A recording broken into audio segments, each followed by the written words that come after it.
Jason, as it is each and every week, the Lee Summit Town Hall podcast is brought to the good people by Budget Blinds of Lee Summit. Budget Blinds! It is still October, and October is safety month in the window treatment world. And you know what that means, Nick. All hail our robot shade overlords. All hail! So just keep that in mind. All right, so automated shades, it's a fancy thing. You can get a safer environment for your pets and your kids. You can save on money by having your programmable. Not only are they automated, they're programmable, so you can operate them from your phone or program them to go up and down, so you can save heating and cooling costs and only use them up or down when you need them to give you the best energy efficiency for your home. It makes life better. So make everyday life just a little bit easier, safer, and more secure. Go visit our friends at Budget Blinds right in the heart of Lee Summit in downtown. Tell them Jason and Nick sent you. Dun, dun. Hello again, and welcome to Lee Summit Town Hall, a weekly podcast about what you can do to make a difference. I am Jason Norbury, and as always, I am joined by a man who did not make the field for last night's presidential candidate debate. It's Nick Parker, the publisher of Link to Lee Summit. I did not, I repeat, I did not poll high enough. No? Nor did I raise enough money. Nor did you run or ask anybody to vote for you. What was that? If nominated, I will not run. If elected, I will not serve. No. I think no. I'm more like Brewster. D, none of the above. D, none of the above, right. All right, so Link to Lee Summit is the source for all the news you need about this very fine city, and our unofficial sponsors today are the Washington Nationals and the Houston Astros. Go Nats! Because Nick and I are both Royals fans, but our two other favorite teams are however playing the St. Louis Cardinals and the New York Yankees.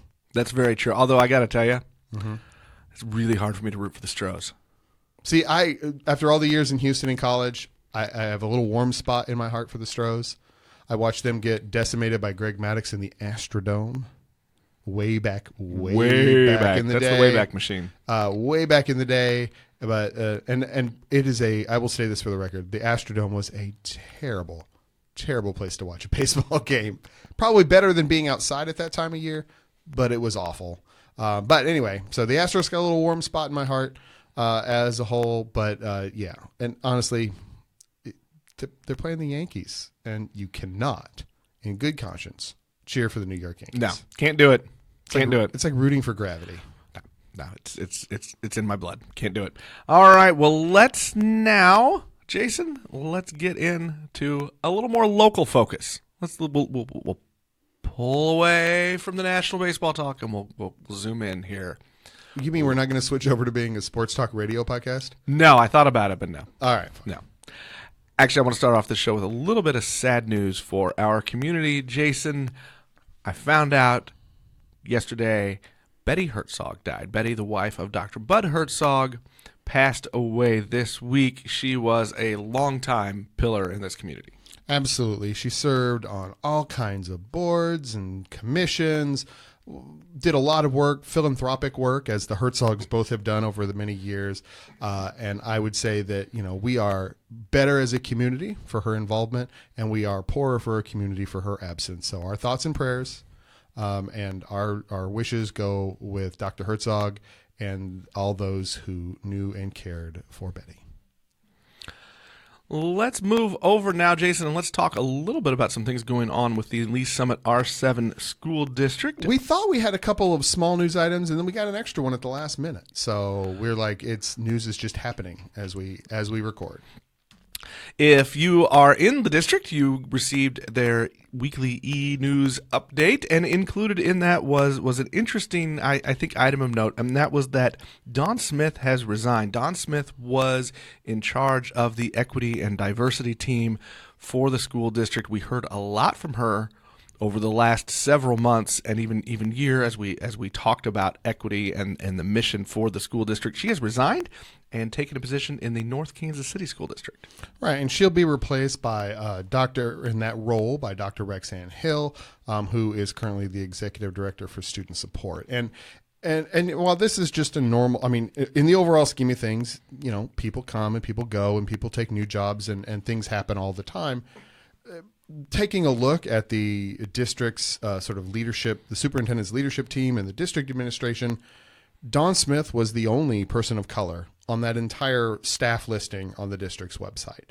And I think it's a problem, sort of, or an illustration of the issues that we've been kind of grappling with around equity and diversity and representation in the district, that we now have no faces of color in those positions in the district. And that, I mean, just on its face, that is not where we want to be as a district. I think the thing to take note is going to be to watch how the district and the equity consultant that they've hired, how they respond to this, and how they talk about it moving forward, and what the process is like as they look for a full-time replacement. Will that be Dr. Rexanne Hill? Will that be someone else? How will they address representation, equitable representation in their hiring processes? These are just things I think to watch for as this continuing discussion about representation, about inclusion and equity goes on. But Nick, I wanted the problem fixed yesterday. Jason, that's not our job. That is not our job. But what I think what is our job for me and you, I think, is that we watch kind of the process and the questions that they ask themselves, the questions that they ask of future applicants for various positions on the leadership team, and even questions that are asked when the next school board election comes around. And who are the representatives for the district going to be? Because in addition, Jason, like you said, in addition to there not being people of color in the administrative team, there also are no people of color sitting on that dais. And hey, that's voted by the people. But those are questions I think that will be asked, and I'm curious to see how the community and how the administration talks about it as we move forward. I think you're right, and that's the biggest thing to take away is we just need to be attentive to how the district responds and how they address this going forward, and what they do and what they say as we march forward on that. Another note from the school district, Jason, as we have talked about a little bit before, that there is likely going to be a bond issue coming up for the school district, and so the school district has now put out a survey to get people's thoughts on building a new middle school building. Absolutely. And then this is part, I mean, we've talked around and around about this, and I think this comes out of the recommendations from the CFMP. See, I got it right on the first try, Nick. So you can do it, man. Just by the time it becomes like a non-issue. I think I've gotten 3 of the last 4 right. Well, that's pretty good, actually, as a whole. So they wanted I could go to the Hall of Fame if I keep that up. Get a feel for where our students and our parents and the community think and feel where the district is in certain measures and in certain areas. And honestly, and I can say this, it is almost as important that the perception of where the district is as it is where the district actually is. And I know that sounds a little bit weird, but if people... You sound like a lawyer.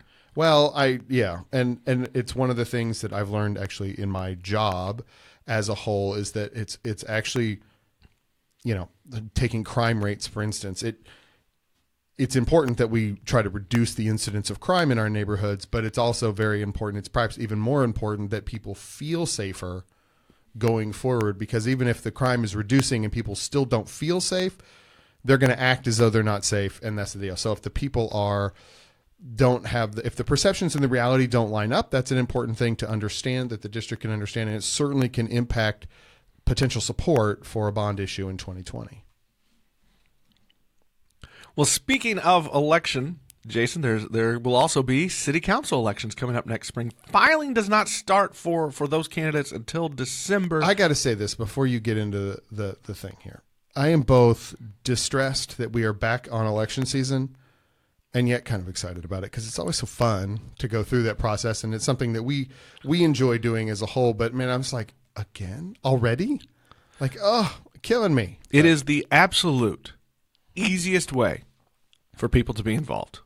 It is the simplest way to make your voice heard in the community, and that is to show up and vote. So, yeah, I get excited about it. Yeah, and the voting part's great. It's the silly season that comes along with it can be a little bit off. All right. Can I make a confession? Can this be a confessional Wednesday? Sure, nobody's listening. Okay, people are listening. I like the silly season. I mean, I really like. Yeah, silly's a little bit entertaining for me, but I also like. Look, this is the most we get to hear people talk, and then you and I get to do what we do, and that's ask them questions so that we can kind of figure out what people want to do, and the people that want to lead How do they want to lead? What are their ideas? What are their visions? Absolutely, and I agree with you 100%. And those are big things. It's just, it's sometimes the silliness part of the silly season can be a little bit much, and it just honestly it feels like we just finished it like yesterday, and here we are back again. So it is what it is. Well, if Jason hasn't beat you down, and you are still willing and thinking about that, hey, maybe you want to run for office. Oh, you should definitely run for office, because right now, and then let us ask you questions. Right now that we know of, there's only going to be one contested race so far, and there's still a lot of time. Filing doesn't start till December, like I said. Literally nobody has filed for re-election or election yet. Right.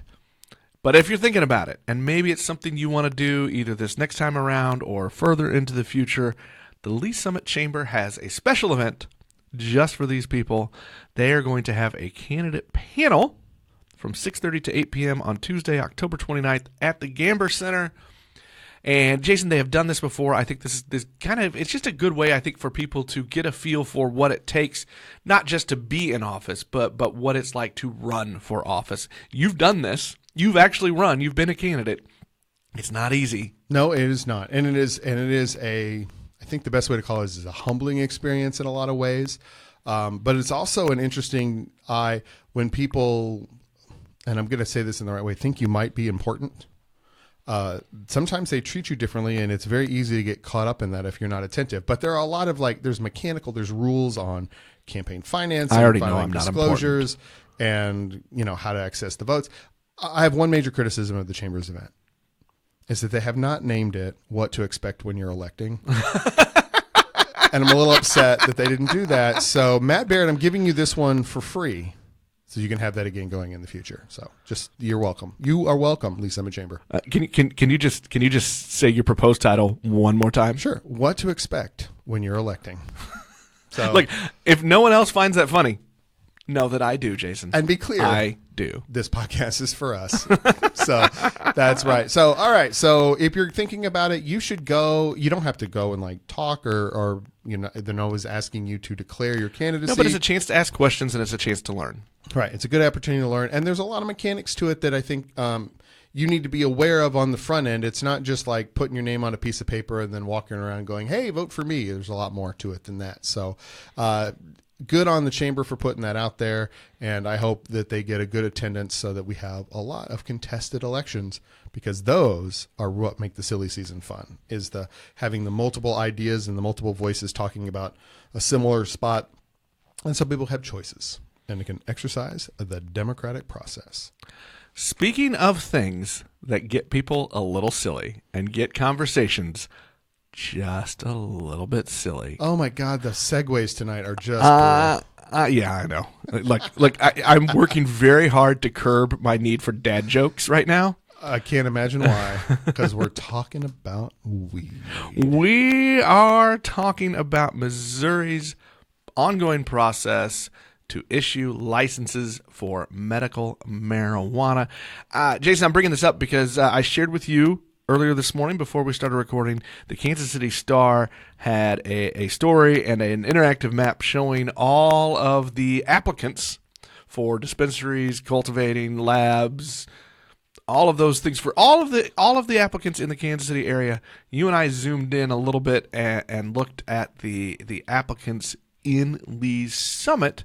There are 9 applicants for licenses for dispensary licenses in Lee's Summit, and there is 1 for cultivating.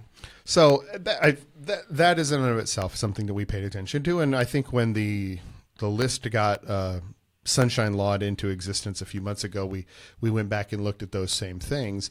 But this is an interesting thing to me is being in Lee Summit, we are actually, the city of Lee Summit exists in 2, at least in part, in 2 different congressional districts. Because gerrymandering.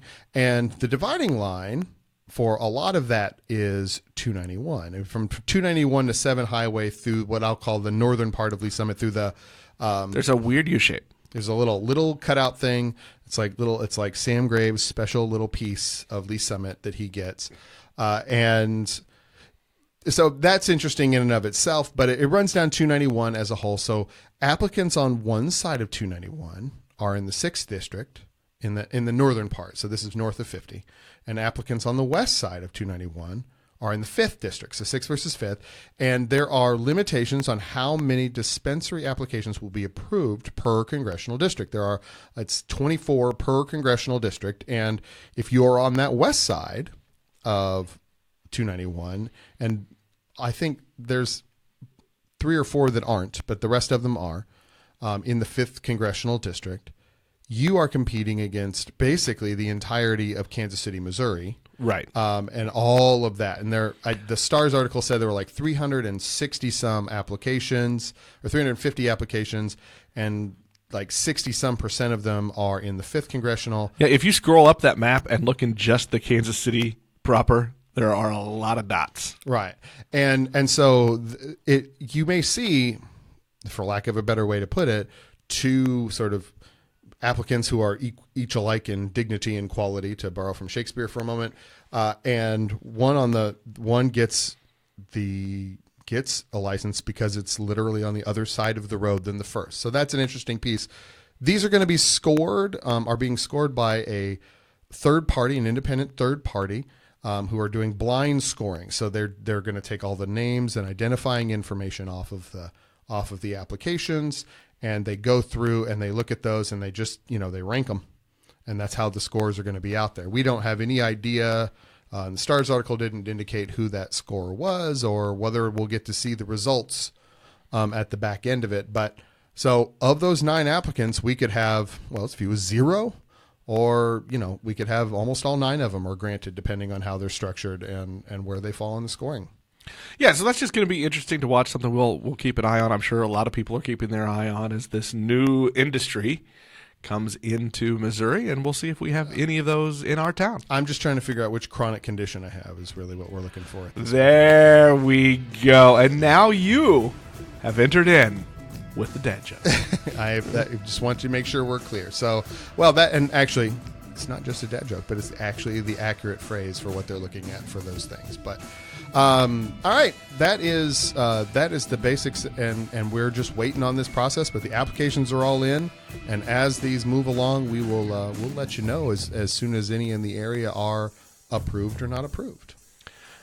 And that is going to wrap up our short show for this week. We hope you enjoyed listening. We hope you'll catch up with us every Monday, Wednesday, and Friday on the Lee Summit Town Hall podcast. We will talk to everyone next time.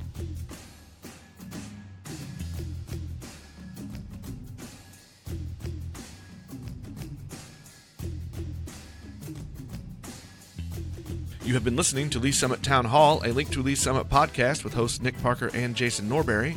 A proud member of the Fredcast Network, you can subscribe to this podcast on most of your favorite podcast apps and catch us every Monday, Wednesday, and Friday for all the news, analysis, and conversations on the Lee Summit community. Connect with us on Facebook at Link to Lee Summit or on Twitter at LS Town Hall.